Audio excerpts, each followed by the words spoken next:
Tonyo, no vinyo. Ya mabuku gasia gama minona mianchi le mijron mama wana me amale do bene mi adu motor si ado keke anu relation sideke mi wane kokune ni mi bado achia gama mi kan binona mianchi ne gami asule kwa male de akbene mi adu motor keke so luma kaka choi talugo mo nu ton keke nyi mo nglobo ame yo chan nona mianchi le veje ka palima ko adeta kwa fiu keke miano vi miamo soto suni fofo le grand il mianchi ne wala be kak me nyama ndo le ke mi japon kan chuchu chi mi japon ko kudo le biamo mi yele ke mabul ne vi nyanta mi nye do ne gamio le sude kak ko ne gamio le ba mi nyangi de be azan ko wi mi nya wi mi blona be wa mi ami togbizan wa o du ne eye wa to do jige mi chokpo ni ne e ko so ma be amule glijira si kaka mi do kwa me ya mi le do je bi o le wama a chondo dom da ye wama no ko no le va emi agbo le mi awodo za defia mi ku mi alo am ko nya chan la anu ntinye nke to azan o yin yama togbu ma zan mi am de kono wade leke tutu le de yama togu ju am yama eye mi jole akpama ja si leke ye mi o wane ko nya ba ku chikeme nyom mi ato asi leke ju am nyo o le yudo leke no le yudo le ju am mi agbanom ezaneya amele gbania ntamine do evana gbanya koko a fotalo rovena allo prophète de ces comme là kuma magla ni talita kumi sireke yi mi jisine le nona ntinye baba gbanya biakni bobo po nyo sire nyami nyane ko be prophète ya bobo mo nyawe ponan focho de ke yi anon nyame to gwayi ko fafa ya ba me enchi ko yi gasia gamia mo yone eye nona ntinye ni mi atin ko ko kure to gwa enko yi fafa de ke anon mi to go bione chogo jode nya vio chan wa ba atobi ago le ko yi nya chami ya wadaria e manchi ko mo yono bon vana gbanyoro ma adifia mi de kanya to nyama enyoje mi hasiki ne mi anon ntinye peut prophète raison yo le ko mi afa meto ya be do meto odini ya bare mi fon centre talita communale mi fon yure mi dakpe na mawo wele doji akogaga meto mo nu popo ya anti do amogbo me ne esi ayi ma va kwa ma do pogbe na mi egbenyawo ke ma bale jigo me bia la mesena nu pola o bul di nu pola o nu se la am bia la mesena mi vito ame we na o choboga chode to me be moya la odo ami ado afide ado tepere le togo lome watem sena ne gomea ma one doli efuna amema abe honto ene eye hadola o ko be technicien wonto me do gbena mi tokede eye me ga do gbena dono nye o le didi peuple togo ple afi ke moya ona alo jesim le kwa me do gbena pali me du ko keken eye ma fiji ka to du ko veje ka me do gbena de nka ya glo ma glo ai gbe ai ma do gbede no ra le mi me gbe mi ga ma nya be bon ma do gbena danye o la ma mi ma fa me to eye ma mi ma video re do incho mi fonyera la be sa akpe mi awe ne ko ala be danyore menyo eno yicho danye la banyo kwa nene ko mi ate won me do be na chevie du ko ti plon ko di talita kumi me do be na me siame ko be mi gava be mi akona ne me na du ko e sire ke ma di fiami nene a ko talita kumi prophète e le gbama e gbanye e bia e sire ka ke ma do enwa me sire ka plon na be mi nyanyure be ne ku ya le trole ke le alo de ma za ko le ke a oduna nyama chef traditionnel ma tradition allo mi wa dekono yo dunale wala be ke on tu gamo kaka cho ko mo trop kan azon vanem nka tu no na gudu ni ma zon mo dudu azan si mi a so yale ke ya ku bambandu yale ke si le ke mi one o yele afi bubulu an kan na gudu o mi dakpe na babi agba epa ba me di be ma to moya no ma dag pena alo ma do gbe na ministère de la culture ame wo pona jochome le déconne be nyambo e kpo be me de casquette o subonam vo gbe yom comme prophète alo nyaglori la le bible la me ke a duko si aduko kwa jopere le ne jope de li na duko si aduko clan de pepe canton de pepe quoi jopere le ne ntinya de le na me o oui il y a une histoire tout de le na me siama fi maye de konuzan ya odocho ekwe a menye juru nwi na me okobe mia do azangbe alo awo eho tutu bele mia togbe owo onodo fa ya lo le ko fi o to no me ka fi va tutu ya alo du ya o yemi mi va zu eriti o alo gome domenyi la o egbe a azanto be taru ji be jope ma be jojo me a me gabu jojo me a me gabu go me gabu ebe hotutu ekpe a me gabu ebe e hotutu histoire me gabu yenye be de konuzan alo oui yo va kaka o egbe enyona dusia dube wa dube de konuzan dusia du adui voa menye me mia do azan no ha ko jijo ma no pa ma ji tututu de konuzan e be nyona dusia du ya wi mi va do na disibili de konuzan mi ya pa do no metato bia na expresso to ku to ipo na jina disibili ame o ye mon le subo uduna de konuzan le subo vovote do de konuzan e blo voa mi do na disibili amodo lila o mo pona o do ki o la zam eye azan wa trona zo kristo to ni ma ba kasi de kristo to la o mo ba pona o do ki o la zan du lo eye subo bu kasa o va ina agro bi avec bia nya wa bo na anyigban ni mi ya mo vodu ale ke na mi atogbo va nana be no va chi to na agbam no ma le saga le ke mi o mi agbo de si prophète ne le ke mi o mi le pona mo do yi ti kamino na no akpe de konuzan de alo me de me gban be nye ho tutu ne blema togbiu amega ho iwe tutu a me dukwa de oli dukwa gome anyi epegbede niva oli gome anyi ils ont affermi le village, ils ont affermi le peuple, les Français gbemema oli dukwa gome anyi yo zudu mi o mi le yo egbe Eplom de fia de ele bianye be de konu be nyaozo Kristo to nu ka ola mo le podo ki o le mo blomala me ka wenye Kristo to o me ka o bia mo no bi me blona obede e die di na ma va mo no le fi ne mi nane ma pu ne e holonye me ne ko e mu bi va fia de ka eli ye me gbo vore me ka wenye Kristo to me ka wenye gbo zan la we blelo agbo anya gbo sanwa agbo le bélier ye gbolo le na be nya bo sanlo tanambe yeza agbo ke wu agbo ezo abo sanwa ma don kuji na obede de konuzan le bible la mekea le Israël ngolia e konuli le mot konu do to mire wede nyato konu esi anye ese pele dodo pele konu nami esi awenye se pele dodo pele konu Yehowa ma gbolo Israël do ko kaka o choro kana ye le macho do pejina wa kafine mauna de Israël do ko jo le Egypte me ma unya gbolo pe mi va kafine wa de no wa ne Israël na dogocho untasela Pharaon plebe abuyo gbenono me ade odogole me ele na obe Yehowa mawo ade dore asi na obe amesia me na wa levi la peme agbo egbo be wu be gameli ele bibla me agbo be wu be gameli ele bibla me ekai wa wu agbo na mawu ekai wa wu gbon ekai wa wu nyio na mawu ke mama yo ele na gbebe Kristo to no to do nyude jojo mezaya wa jojo bibla me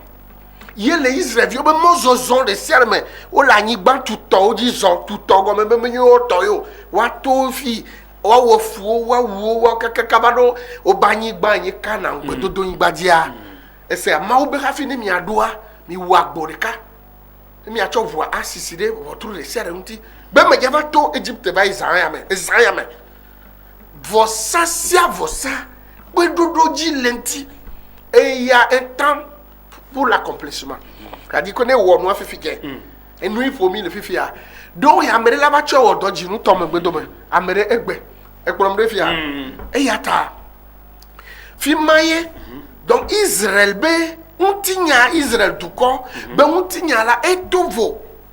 le duko bubu odome tanodo dure me paro me mana onyade obe over glono over l'Israël duko la fi de be mi di mi abe hanami obe mi ate undi mi ape topera mi mate undi mi ape topera le jro deo mi mate dinamio mi adi ape topera mi madira ma pogbereo le jro de mi mate undi di jorama le jro ni gbanjio e fiabe coutume konu nyona Israël duko yene ekwa iye pesia pe ma ugbolo be chosi adike yina la mi nonu sia wom dasi e kwa ndo a le pesia pe a o nenene donc a pare ka yema evelia ke maka gbolo be eyi o di Kristo Yesu avoir wo bo kwai Jerusalem alo kwai temple me abale sike ese pele konu et il dit Christ Yesu a quelqu'un et toi Joseph pour Maria ou ka quoi kono nye beno divia wa kwa va fia ma ye wa wo kono na devia nchua ka fi wanya no wa chwa panea leke wa wa kono ye ta le bible me agberegbe me wo apachocho to apamacho macho to e kwa fia ta kono et dès qu'on Israël be dès qu'on va parler ma gros vivia Togo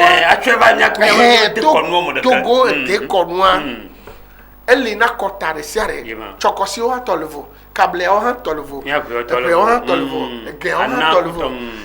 voilà et noa nyebe otu e noa to nyebe watu ho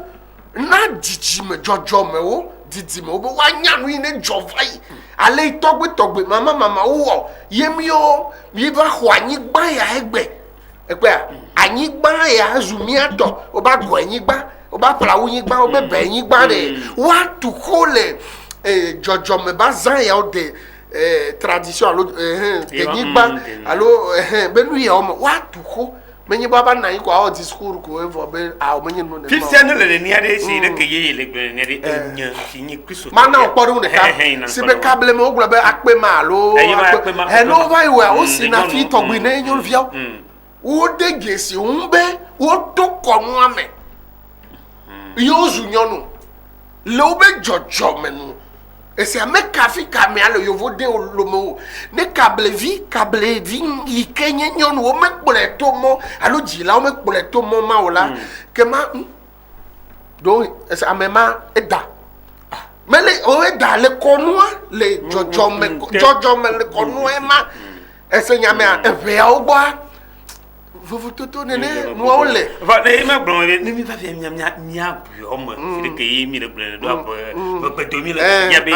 nya di le nya be nya po toto le no nya so nya ajinu kuzalo alo aiza alo yo be wona o jauza le parlement to to jauza nya ko jauza go nya si le ke wona te ku to mo wa de ni be wo ma cloto zizia ko e via po ve twa bro kuto mo bo ato wonu vo manyi Kristo wonu ka wa wu po wa wu de awu da for dome alo awu ko de le gba yo le fi maji apo wa ko na gbo ko de le gba oji awu amodo okay ma ko na ni me now le gba de note yona ne le gba de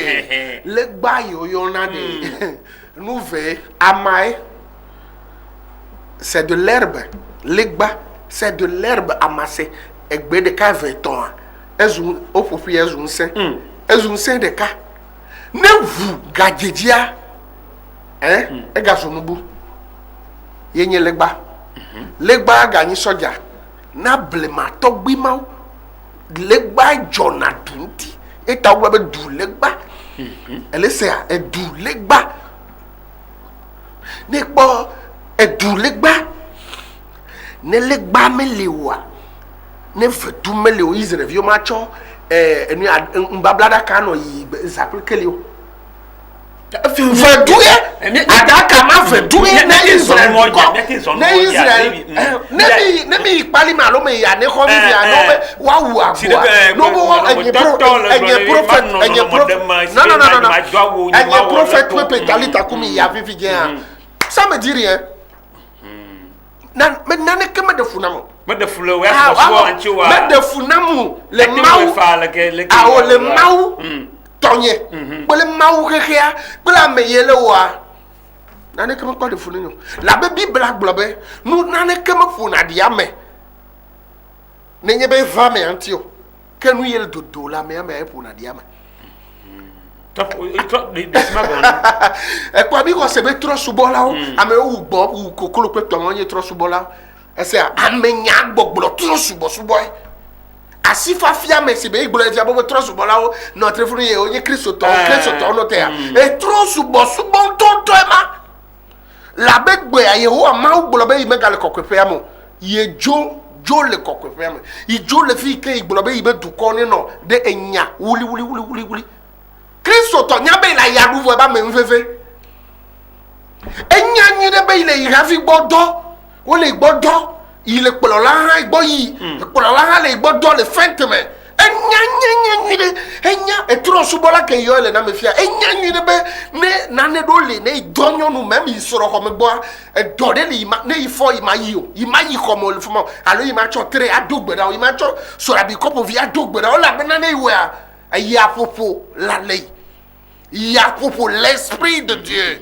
Je dis bien l'Esprit de Dieu. Et d'où il y a il y a pour. Et trop souvent là, il y a fifi là, il y a de nous les gens nous disent quoi. Alléluia, amen, alléluia, amen. Non. Avec ça, là, c'est ce qu'on appelle la vie de chrétienté.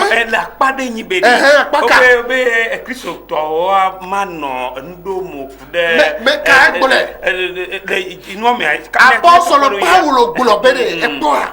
Yesu a moment où fait pour le dos. Apostole où fait le Yesu. De Kayava Kudo Gona Yesu a. Yoyanabe Yuda. Yuda be kuku fo megbe obo ne ba jije nu da merkaji o ba tia Matthias nkoto Matthias le Petro di ka baro Matthias di me ka odo Apostle Paul me no gbo me no pelewo voye odo nu kata trosubola kise e ojo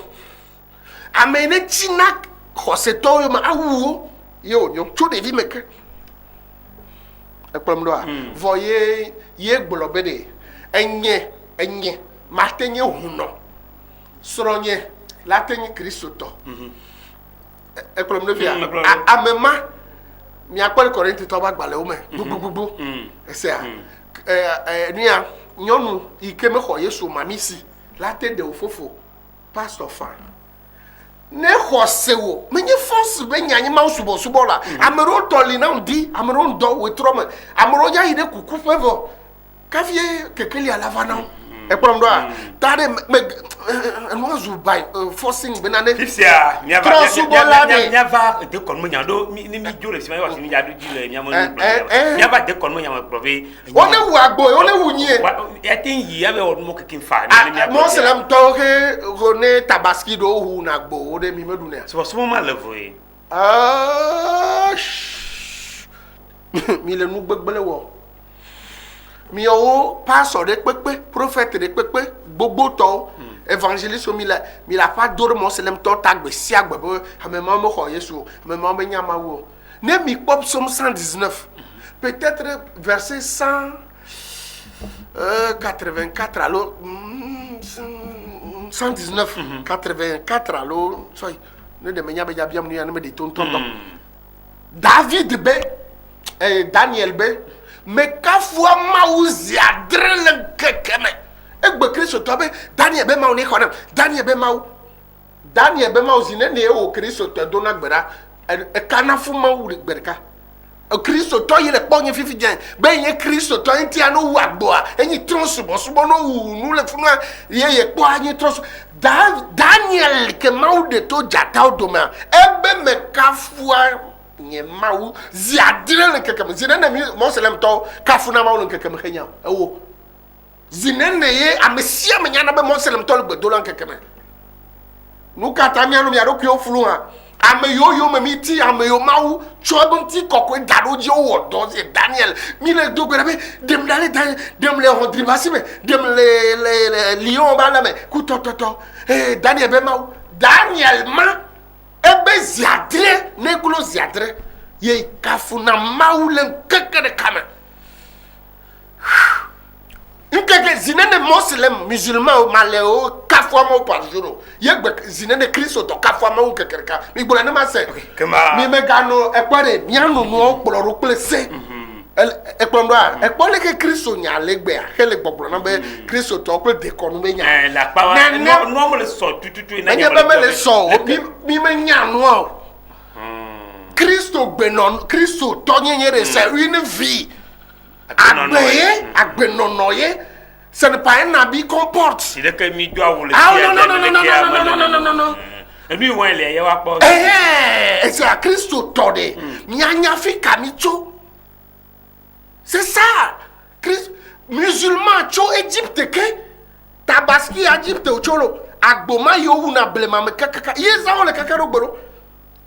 Agbo iko wodo potruntia ye musulman on les azanye tabasi kakado gbero va konu kekenchi ye bon fifia yesu va konu ti allo va savoir bien nous faut ta nous kata gal me ka on faut pas me bonala me ame camera que me ka on faut awo gbona be allo awa mo bien po ame mate blome fifia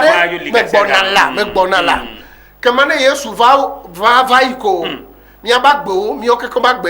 c'est une vie de sainteté kokwenyi bagbo no mi le via Yesu golobe mi do to mune amesia me ne choe bati chogano wa gbolomdo chacun n'a qu'à prendre sa croix et me suivre Yesu ya va ivo et vous dit bagbo nami c'est fini. Et nous, que Maou Black Adam va. Les chrétiens ne comprennent plus rien, quoi. Et nous, Maou Black Adam va. Bédé. Miano harmonie, mais miano, tu fais femme, mais mano, miado, mais mani, mi a fait Maoudé. Le lien brisé. Cadeau doit être sauté à cible que chaîne. Gakalato. Et c'est le prophète Kaka, Jésus-Christ est seulement venu. Jésus va kobe, il y a Tchaka, il n'est que tchoule, mikle maudome. Point barre. Jésus de sera quoi? Et vite, il y a souci. Pas ça, on me sera de l'union nous fait plus tôt. On me vieux dit la ami me le vieux dit. Et tu dis quoi? Tu dis que tu es. Est-ce que Jésus, Yesu dokpele nyɔnu gblɔ ne mi kpɔa le woba gbalẽ yibɔa me miame bibla yibɔa me Yesu dokpele nyɔnu ese kpɔa nu ka ta miame wo le yome ti miame be mia dokpele nyɔnu vɔ mi wɔ nu vɔ qui trompez-vous me ka ble mi le. Ok makema na gblɔ be. dekɔnu de menye trɔ subɔ yo. vɔde yi ewe ne yi via kpo wea si de kemi yina ma no ko yo obe a mia de wera mi je kloku etomo ye mia va pa aito si ava mia go si de ko jona si wo mo jachi o jona si ba me si be kini po de no me ne ma de po pepe a o jona no me si si wo aflati aluka etomo mia va le magbo ne mi le jano émission yo ore midi amen tonton enya bia melere bankombola nambo etika o no wo ti de yo ye beleke pobe manyanu chunwa gbolo ne nya nu pola wa me ga no nyame ina pepa ore mais le gbolo be de j'ai pas le temps o va via ne yibe o va de kolmo nya gbolo le ko va de kolmo nya yibe mi mo kwa o duna ti akọ egbo egbe anya ko de mo la egbe anya gbogbo fun gbolo na me gbe no gbolo na me alo ma konti egbe yi o cho 3 alo agba yo cho gbede me egbe anyi gbogbo fon gbole na ma na bukona re oh ba me bere egbe anyi gbogbo fon gbole na ma ne brabe alo benye wo benya fo de no du ko ji de na lo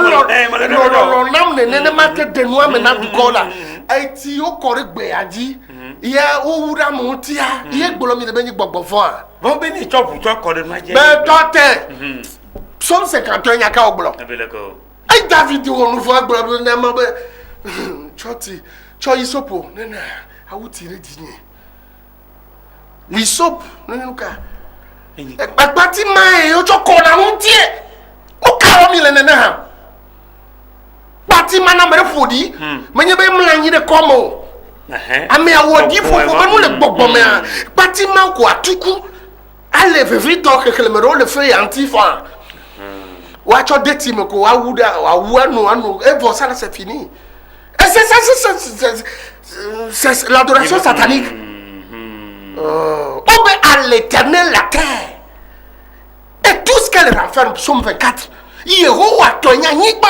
bele nous sur katel yo edi. Rien me pe me no lao. On met à l'éternel la terre. Yehowa tonya nyigba, amagbe la nyigba Yehowa tola. Nous ka blomi le e pas ta Christ me le vide ennemi wa. N'est pas musulman, la sanga tout. Vous quand vous le couplet. N'est pas trop sous la yo blomi là. Yo le bien où. Attends, qu'est-ce que vous qui comme nous qu'est-ce que arrête. Le spirituel sort du physique, du naturel. Amérique matin au dépôt. Ani paradis au bédo mais n'aime pas du jola ni ba dio. Ah, melio. Na me kama dunu di photo ame ma dunu di photo me kana fuma wo de me kana fuma blondo ni de la ame ni akpo di photo pe do la mo masu asu ya no ko yo nam la yo du mo nyinu blomi le ni po mi nu kata paso bo ne joga nei Kega me hia nu kata paso bo ne joga nu kata paso bo ne kai ko nei nu kata mo paso bo ne tu ko fetine on ne pour vous nei. Vous vous trompez. Pasteur, le miakbo honvi. Ah, yes. Yes. Ye no le wo ko le minene. Enye aton le nyawu. Arrête là. Bible la be mi ajesi o plo pe kutete wo. Mi ajesi plo la. Ma ame le ma wo yo plo be kutete. Ameke ka fla ha me viva gbo be pardon. Me le nyonyo na mo kpono amelio. Vinye ma jedo atike ku amele. On l'a dit que dans le code, est-ce là il faut prier? Donne 2000 francs, non? Ah! Moi, c'est l'homme que sinon nous y et nous nana. Alléluia. Bien, mi be Christ, toi, mi menyo. Wa mi be mi le maudi, ma wa mi me jesio. Christ ore, jopé le si. Yena ta Bible la globe, blomdo. Adu fiale togbe a David be azikpeji Yesu la ba du fiale togbe a David ba azikpeji ekwem no fia ekwem na okay sire ke ye to asi enyama ne ma we nya de kema do mo nyangel be de bubu to mo na nya bodo ame mele ame o do hinavia o chon le po nu le no yibe o yayi wa ma subo de konu o me o yibe kwa subo konu le no ame o kwa di nsi o nu ya bia me ne o gbe ne yo le Kristo me no mo na nyo yi abe no kwa na be o mutin dona ameji tutututu le nu ina won ro yo no ja ya ko ntocha de na funoa egbe anyama le toasi enyamoji mo le de gbobi no atim akplo prophet do atim ni amewi do hine ogbia no atim kplo no do ayifa e wa ne prophet le to asi nyamo jibe menyu nyi subo konu ayi de kalu nyi be ejuwe tozo subo trosbolo kebo ni la deu konu anya be jojo mu fi etua eye jai de gu e change ave po eye mi gbo na bi popo nyo bi o ne ya po be dugu no bi wa ai pe ju isi be estoa mi ku mi nanyi eye bi se evana ma mi ajole mi ayi politique nyo mo ba mi anu akpa de ken be nyanyi be anyi choya ko ye mazuna muslim to ku catholique u ba nanyi yo gbo be de ke ju amole nyo yo abi yo ade lo ki do amewe ne le yo gbo si de ke gbo no o yo le dugura ro tawe wo kikin wa myo kikin wa dume vio nyi che le va yo gbo yo chan yo le ko akpare nu ino won la nyi ka jojo ma gbo ma nyi bia me o mo le ngiro mo le sanua martin don yo jine nu yo atin choba anyi nu wolia avana yo webe yo a osiasia yo ano pupopo de mo pupopo ma atin nabe yo kikin yo ablago ni to gwa mo ti papa mo ko ya yo atwe mo nyi be yin Christo solo po alo yin mo sere mo toro po alo yin vodu subola lo alo po aye be to be nu ine eduko alo glo ya alo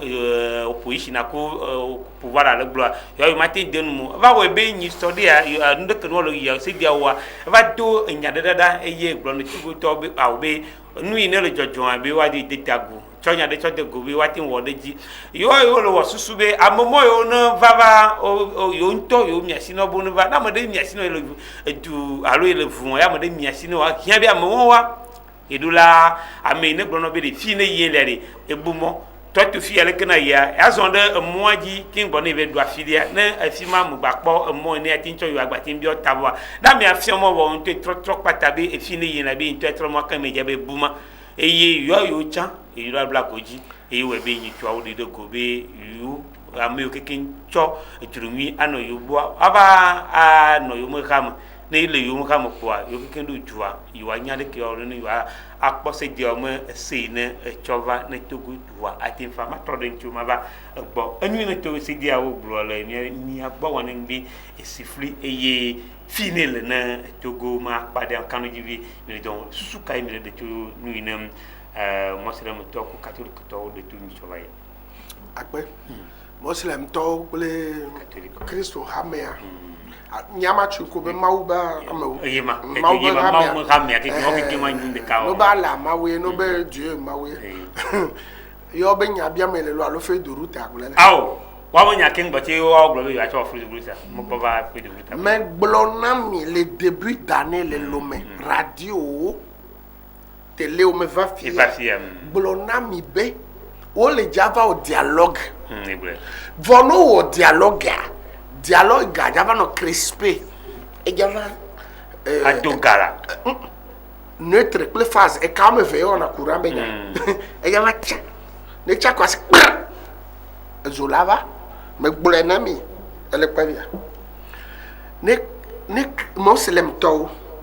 ple Christo hame o popo egbe a bon c'est bon comédie wo ole me ka o ame yo gbole na me fia bo popua o de na nyanyare de go comédie théâtre wo ole o ya ba o de jiwa ne blon le a loko mais c'est clair on est blobere régime noté akobe nyade akobe nyaire a tout carava togo mais pourquoi vous fuyez la responsabilité mi le Sicile nyante pegbola vo mi be maou il dit mi le c'est un dieu de vérité maou anye nyante pegbola kekeli be maou la ye bishop nyanyi le bede oh adje enu iwa meyo le menyo ye maou be didi cette fois-ci li muslim to nga ba do me to de tato la tata ameve wele noawo ameve do menyale ya me felia o genya opposition la o yo me le doa kplo la no ka wo togo to le sibede mi meri isukuo ne mi me isukuo ha de jojo me be nu nya de lila ela pour no kata mi le mi abenu nya mi abe valeur mi gamoja to négociation odia me gbolo le radio Victoire Bere ne gbe ma no me ne mi o dialogue tu vas bleu me ka ba gbolo le fia e gombere enye matin bolo ne kojo be mele nu nyi wo ne maku amete ku l'histoire retiendra ça. Togo de nyatepe to la o mele o le fofo no bagbe me boji ila gbonya ibolo mele fia o so fo matin on va gbole le kia. Vous vous tutoyez le nom mais aucune personne ne pourra parler comme je parle. Mais nous sommes tous du corps de Christ. Et c'est yo le fofo o vona na o bagbe mi o gbogbo e vona mi aji yemi danange. C'est ça la différence. Mi o de wa gbolo no be buluko viviti java le gapopo ne liaji eye nu ilajo ma o magbole na pastor bébé auction mais Léo mais ça dit que vous confondez tout dans le corps du Christ. Il est à nous le bien sûr. Et attention encore. Oh, et attention prophète Kawa. Wakati prophète Aodo mais Kawa la boule. Elle le bemia boulona à godje la be Jaco. Elle n'y a même tout pour l'opposition mais le tout pour l'oré. Où est son problème dans tout ça? Au 26 ans, 27 ans. 28 ans, il y a une alternance là-bas. Kakaro boba ko dada. Mais il y a ko dada, mais il y a problème à mon coup. Mais bon, arrête, mais il y a ko dada. Mais bon, là, mais quand on a dada Togo, c'est pas le pouvoir. Mais ils n'ont qu'à le droit au but, non? On est osé de cahier, mais où est la quoi? Mes frères, mes soeurs, bas la terre. Mais il y a un sous ennemi, tout est bon. Mais il y a bon événement en conférence de presse, nous m'avons John Adjina, nous m'avons boulonné, mi sénat comme on a mis séparé, mi m'avons comme ça. Ils craignent, on le voit. Dohi, dobe nous doudou taillon, y menyam. Dohi, ne me poste au taillon, y menyam. Y me do poste, lequel, non, y me do poste, lequel du comme le fion. Américain me damne zikiri que you chow you ama we damne fi otamdo ye me dak penedeta vo elena ame we le dukulo fofo bere wawo wa gbulona bere mi ame vele tukada wo mi o ko no na ko ajire mele togolo ne menya ko benya no ame ve akọ ple réforme ye maudi ame tonlia se de ova va globede kere minai mi aya koda vomi jironu ya odolo nukata amero cho akora si ye enye church no sinye vai va me gbe vai church me kali nsi me gbolani me be un bon prophète ama be prophète me dona church e comme du ko keken to enyo muslim to la ba na cho be nyane esenya me donc me ga hia be church be nya ne mi ko vision ma mi ko tane ko bibla me kaka bayi prophète ntontonto yo mauza church mana osio ono me ha odumo no yiko comme ne bebe yin church ya tola tu prendras parti là-bas no akpare il faut être neutre comme le avoir les neutralité ni les vieux dit là faux et vigne les conseils et bien me se pas papa mais ils sont deux non c'est elle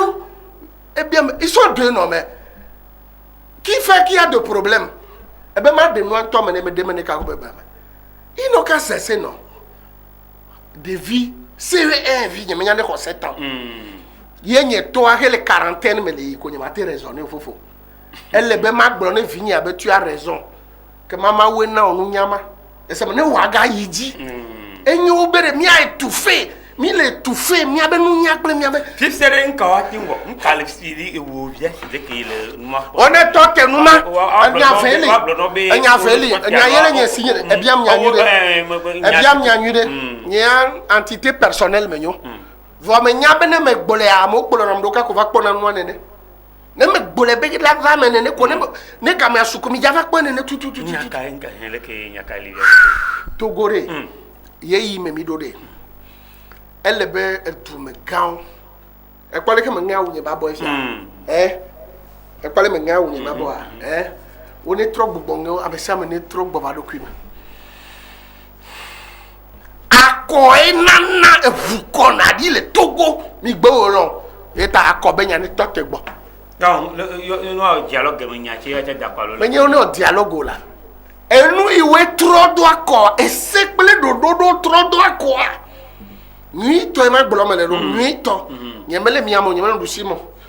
Ni to nye be essaie ple dodo yi we tro do ko nye réforme institutionnelle constitutionnelle yi o ke gbolo le gbesi agbede Fifty on be breno wa ame o ne le gbolo elle point fia e point no be ni be nyake a wo chauffeur de route ya na wo tri de ka consider de ka ya lo enye mele ti pon ko nyimele kele de ka wo tri de ka ba ivo consider de ka et opposition gouvernement me yo opposition po be mi va bien no nyeme nya no we ko nyeme nya opposition ame yo du government abere bon okay eyi ko ba cho domo chocho anamide alo fe duru da mozo gbale anamia me di be mi ano nyine mi akpe ya me fe ame hal zozoleke ame nu ba bla ye boselim toku christian alo mo no ba bo yo bla be lekele no ma be o bla yo abolo to be ne le ne be makro yi me ka bla aboyo to enu igbulo me bo be nyame nyo we ya o bla no anu ogo le me ka ele wa boyo me am fi yo lo bo c'est pas possible me ka ye wono alo ko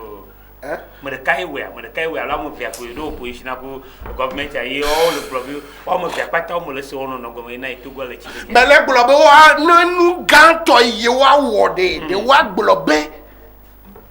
mi na mi do consider de ka opposition unir pele C14 mi nani mi peta le consider de ka me ni mi anya nu yo mi awo o ma gbobe o le togo do abudabo me ka lire bo ma lei me ke opposition me ministre o ma détenir poste ministériel de Corée allo no le ke ta me mona tu fais ami ya se mi no de ka mo ya bi se ni mo nyam mi ya ai se mi nyam mi nyam opposition si le ke ble no ma mo bia kwata obla wa mo de mo no nya trova en maji mi a mo le ka kun ku ye nya ni twa le ban si nya se mo nya ne bloa ne va voir ma toto bia no ne ayi Tudo et ce que au-delà son Seni a dit à doit Seni wowo composition de Seni alors recomposition de Seni BCAD ça date pas d'aujourd'hui moi payé les kebesi avait kaka game mi wa accord de wagakea yo pebe Seni ani et do opede que ye bona accord dadabe jebe nyogbo so les akwabe jatiralo la kwanti kaka wa dakwa kaka no dakwa vole ko laba we titora Seni ani e dog wo pe glade ke pona lekebe enu ogba bela nela nua leke togo ba kobe nova yina fitifiti do o mu senande pepe komewa nela nua ne lekebe nua kelenyi commission électorale indépendante le do ko siradi nela nua be jidu do ba mo majorité ne noeme ce miso kudo avec aussi te opposition ne noeme ce miso ye wa odo do dabe Seni ba mo odola ni agbeto we adre composition ayewa agbeto we adre yela no semiami voilà kola okaka agbeto we adre yo ola sosedo les sosomiso les partis au pouvoir ku opposition domedo e comme yibe parti au pouvoir là na amiamenyi opposition tan là na amiamenyi pas de société civile là opposition dans la elle est wowe ate on l'a nommé à Médéca les administrations mais fifia les amiamenyi que parti au pouvoir là na opposition là na de lokola nedo parti politique ko les assemblées nationales les partis parlementaires on l'a nameni amo isa po mono la ko se apo mono la be parti o be hawa o la sigbe miao nene sigbe car nene o la na ko to adi ko to wa nya pata mila popu mila na me amene opposition ba paji le gbon walo nene ke unir cha e la na me amene wa nem le gbon opposition to ko ba no gbon unir to de ka do gbon be enyi allo ne mi na wa voix fifia Milabana parti extra parlementaire parti comme le c'est voilà mia webe bani sosomisuya opposition là na parti extra parlementaire de Carlo alo mefi que ne opposition et na parti extra parlementaire mefi uni là na parti extra parlementaire de cas notement nene fifia ne mi wa voix société civile société civile ça n'est que n'ani be parti au pouvoir na société civile a mevia et wa opposition là na de cas parce que tu no sabe opposition na parti ça parlementaire a mevi ami na de cas et nous so susu ya bobe so so émission que globé amenya wana be senime nyaji mi jaje wa to se nyayo ne miano Isabella Megavi kenyi aikono la vogon ne ANC mava bon esenya ba umba ke ma ba akpa bidu ya bo ale ke yimo le ndu para yi pode me de kukulo me gado ta flat chicken enui me se fifi la ide me yegbe me lese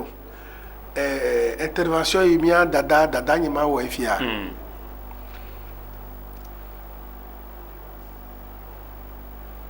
wala gbada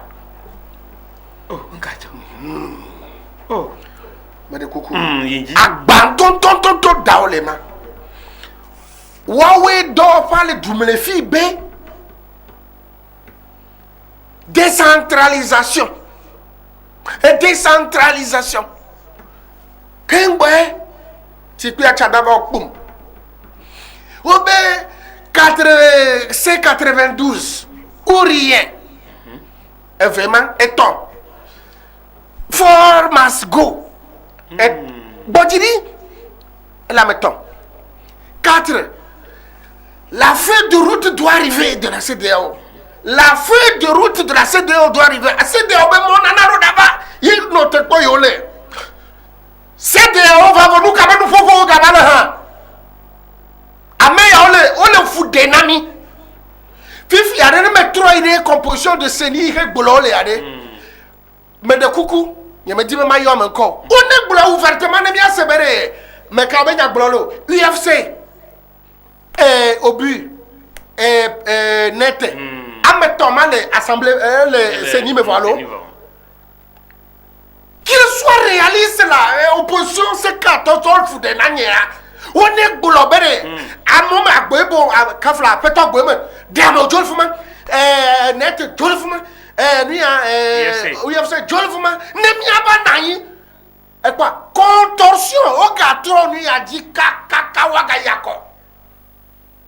elle c'est on le fi gbola mele bo le fou de na me e ko le mekle de ka obe fifi o meka le décentralisation be nya o de sinya me o meka no nya nya flo e se amegbolo na mi gbobe on sait le pouvoir assis et donne si wawo be togo la gabacha mais ka gbono no be se 14 to dole wasi ye waduji vonenye be pouvoir adagba eye se 14 ans dagba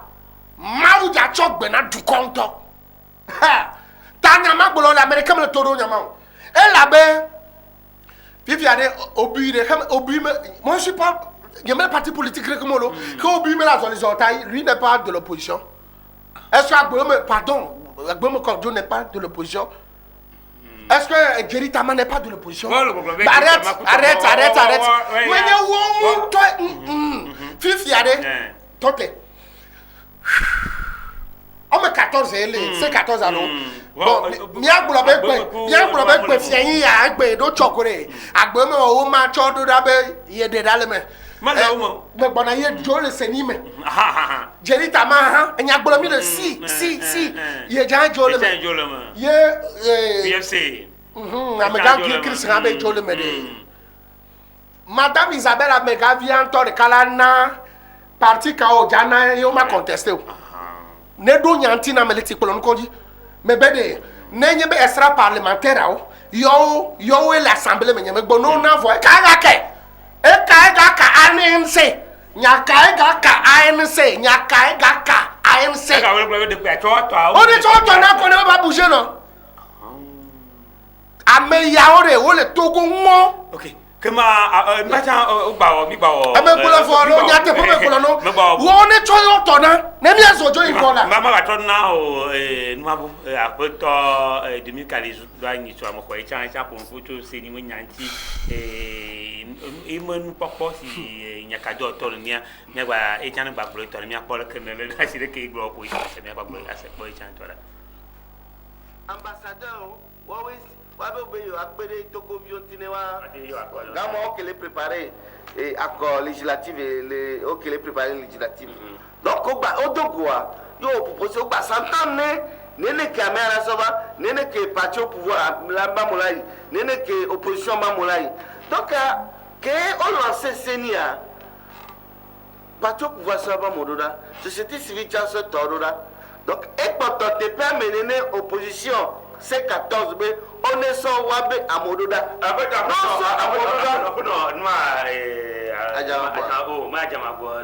Isabella Magaviva, Bonnie, toi, signe à l'équipe, mais you, Brolissement, Amani, you are noir, winning the chop. You are your child, Mamani, Kusubi, no trouble the cat, Kini, one at all of your cat over chop. Oh, brother, only a trauma, no brother, you might be at your trauma. We take to you are no trouble, but you're about to Nekele ne encore 2013 a composition et auto 2013 ona be nyimba se akpare ne no achango do nyomo vema mo chomo vema na tin sovire ne nyar ko do nyamire be ine bale populare do ki ko kya pa chanlo mele gbogbo be de mele gbogbo be gba babiare togo to la wenye be ameiwe zozo li cho 19 de août karugba kaka vai dialogue wo kwenye opposition babiare ka yo kwenye opposition enyame bia nyame bo nko bo awodo yo cho amoli bubure enyame va fifi gen driver anyo amere nya la gboji nu ipo me don yo ba pe aba nya me ga ba gbole ya nyame nya de nyame so vonye pele le fu me va le yi e po de mele gbogbolo be fifi anenye begbe obe bon c'est bon nenya me gangbe o me nete to jerita ma pele o UFC la wo nu tontore nya ide gbolomle mi de mi arokida ma one pere mi anti mi de da ne one cho me wa cho dari gbabere C14 are wa te nanyi ha nka e ko me yin me parti me nya mo me tonke o ne ANC navo car han navo amega adi hana FDR ha o me ne madede tu karaja no me ne ha do me fifi no na vore de ANC la gana bu extra parlementaire c'est pas possible e ko ni gbolo me la tade enyeme la me on to be nyame seu magulu madare akoyala milayi me dekuku no appel il lancer me le no de on est se mobiliser fifi gain ne gbola o to fi ko be unir les se mobiliser unir terrain unir me terrain de kedio il est encore temps on est guerre du corps mais na me sia me ngolo nko vo enu ye wo chaba ya o ka di wa ka porto go vi o de me ke me di be nya ya he gbolo me fifi on se go me be o be jouer politicien esu o ba me ameni allo amaton le me voir allo ekwato amene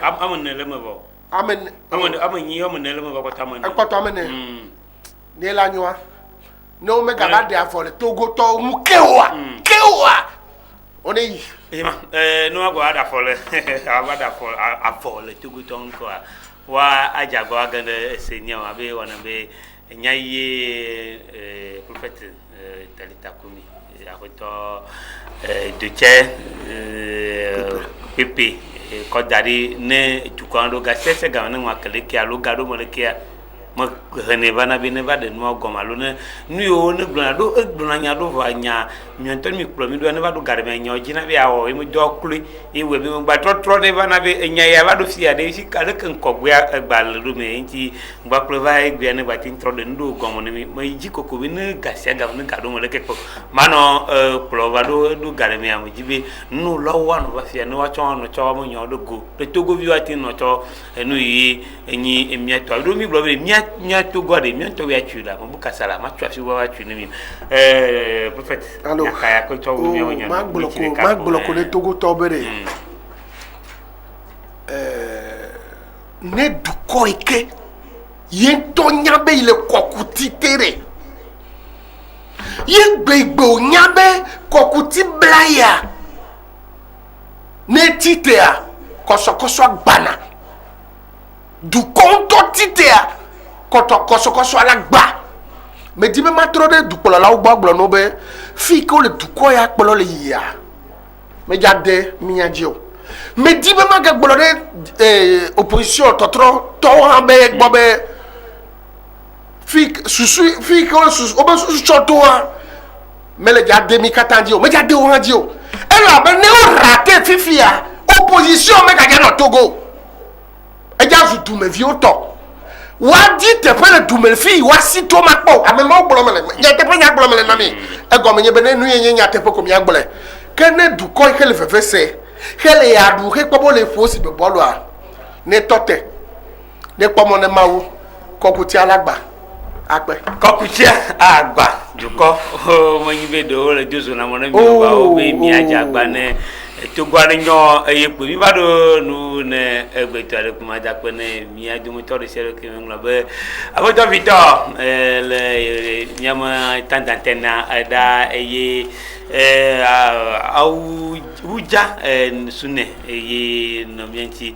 kaka va do ne ewɔ le be ŋlɔ be vetse katɔ keke mu fi ke gbele ko le se mia ŋkɔ le duko keke mi le klotoa mi va ɖo nuwu ne egbetɔ aɖe kuma da kpe ne miɔ keke mi ku miɔ me gododoa eyi zã ɖe mi edagbe nyuie ɖe lo.